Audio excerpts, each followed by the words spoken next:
Le procès de la fille cachée d'Abdelaziz Bouteflika programmé. Le tribunal de Choraga, à Alger, vient de programmer le procès de la prétendue fille cachée d'Abdelaziz Bouteflika pour le 5 août. C'est une affaire à peine croyable, selon des sources proches au dossier. Le personnage central n'est autre qu'une femme qui prétendait être la fille du président déchu. Et la tromperie aurait bien fonctionné, indique dans son édition de vendredi 31 juillet le quotidien francophone Le Soir d'Algérie. Selon la même source, cette folle affaire devrait lever le voile sur les intrigues et les pratiques de l'époque de Bouteflika. Les faits, qui ont ébahi les magistrats instructeurs, tournent autour de la dénommée Madame Maya qui se présentait comme la fille de l'ancien président Abdelaziz Bouteflika. Les hommes d'affaires se pressaient à son portillon pour obtenir son soutien. Des sommes astronomiques lui sont proposées pour des entrevues avec des ministres en vue de l'obtention de marchés. Les deux anciens ministres Mohamed Gassi et Abdelghani Zahalan ainsi que l'ex-responsable de la DGSN, Abdelghani Hamel, comparaîtront avec la prétendue fille cachée d'Abdelaziz Bouteflika. Une rencontre avec Abdelaziz Bouteflika.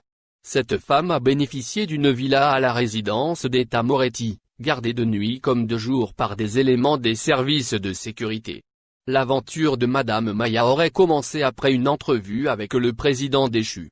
Abdelaziz Bouteflika la reçoit, l'écoute et la met en contact avec Mohamed Rougab, son secrétaire personnel, et le charge de l'aider à accomplir son projet, l'ouverture d'une station d'essence. C'est Mohamed Rougab lui-même qui la présente comme étant un membre de la famille présidentielle. Peu à peu, un personnage hors du commun prend naissance, Madame Maya, fille cachée du président. Elle fait ainsi son entrée dans le cercle très restreint des proches d'Abdelaziz Bouteflika. Elle engrange des sommes colossales et bénéficie de terrains et de toutes sortes d'avantages pour lancer ses propres affaires, grâce à sa notoriété. Les hommes d'affaires quémandent son soutien et sollicitent son intervention pour des entrevues avec des ministres, en vue de l'obtention de marchés. La prétendue fille d'Abdelaziz Bouteflika cache cet argent dans les murs d'une arrière-chambre de sa villa sous haute protection, à Moretti. Quand Saïd Bouteflika découvre l'affaire, l'un des accusés dans cette affaire, à savoir l'ex-ministre des Travaux publics Abdelghani Zahalan, aurait eu des doutes sur le personnage de Madame Maya. Il décide d'aborder le sujet avec Saïd Bouteflika qui lui apprend alors que cette femme n'est pas une proche de la famille. Le frère cadet et conseiller d'Abdelaziz Bouteflika alerte les services de sécurité. Une enquête s'ouvre, mais n'aboutira qu'après la destitution d'Abdelaziz Bouteflika.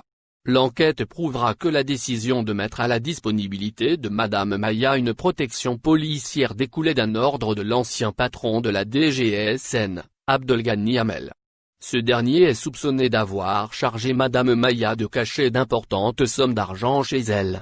Graves accusations contre les mis en cause. Lors d'une perquisition de sa villa à Moretti, en juillet 2019, les éléments de la gendarmerie ont découvert 12 milliards de centimes, 270 000 euros, 30 000 $, 17 kg de bijoux en or et plusieurs documents de voyage. 10 milliards de centimes étaient emmurés dans une arrière-chambre de la villa.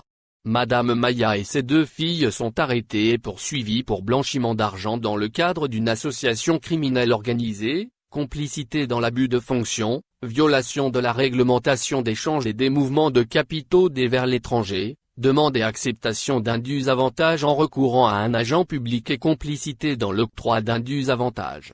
Les deux anciens ministres Mohamed Gassi et Abdelghani Zahalan, l'ex-DGSN, Abdelghani Hamel, ainsi que 11 personnes sont poursuivies dans cette affaire. Elle comprend divers chefs d'inculpation, dont violation de la réglementation et du règlement relatif au change et au mouvement des capitaux vers l'étranger, abus de fonction, obtention et octroi d'indus avantages et trafic d'influence.